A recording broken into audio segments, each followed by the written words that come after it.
கிறிஸ்துவுக்குள் பிரியமானவர்களே, ஆண்டவராகிய இயேசு கிறிஸ்துவின் இனிய நாமத்தினாலே உங்கள் அனைவருக்கும் இந்த இரவு பொழுதிலே ஆண்டவருடைய வார்த்தையை உங்களோடு கூட பகிர்ந்து கொள்வதில் மிகுந்த மகிழ்ச்சி.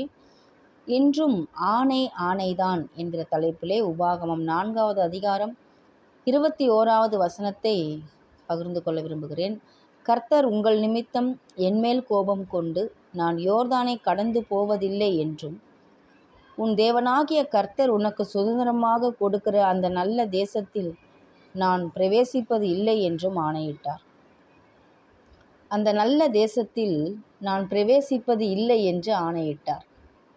ஒரு எதிர்மறையான ஆணை, நீ போவதில்லை, அந்த தேசத்தில் கால் வைப்பதில்லை என்று ஆணையிட்டார். அது அப்படியே நடந்தது. மோசேயினுடைய 120 வருட உழைப்பு வீணானது. வரமாட்டாய் என்ற ஆணை வழுவாமல் நிறைவேறும் என்றால், தேவன் உங்களை நீங்கள் கட்டாயம் பரலோகத்திற்கு வருவீர்கள் என்று ஆணையிட்டால் அது நடக்குமா நடக்காதா?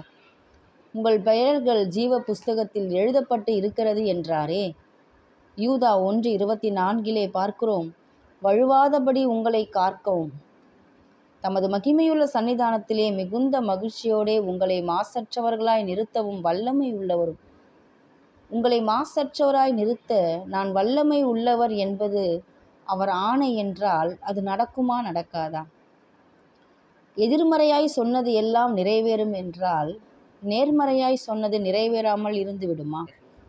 எதிர்மறையாய் ஒரு ஆணையை தேவன் மோசேயிடம் சொன்னபோது அவனது 120 வருட உழைப்பு வாழ்வு சற்றும் கணக்கிடப்படாத அளவு அவருடைய ஆணை வலுவானது என்றால், நேர்மறையான ஒரு ஆணையை அவர் சொல்லும்போது நம்முடைய பல வருட தவறுகளும் பலவீனங்களும் தேவனுடைய ஆணையை வலுவிழக்க பண்ணிவிடுமோ? ஆணை ஆணைதான், நேர்மறையானது எனினும் எதிர்மறையானது என்றாலும் வல்லமையானது. அது மோசேவுக்கு எதிர்மறையான ஆணை. அன்புக்குரியவர்களே, நமக்கோ நேர்மறையான ஆணை. அவனது 120 வருட நீதி ஆணை முன் வலுவிழந்தது. நம்முடைய பல வருட பாவம் பலவீனம் அவருடைய வாக்குத்தத்த ஆணை முன் வலுவிழக்கிறது. கர்த்தர் தாமே இந்த சத்திய வசனத்தை ஆசீர்வதிப்பாராக. ஆமென்.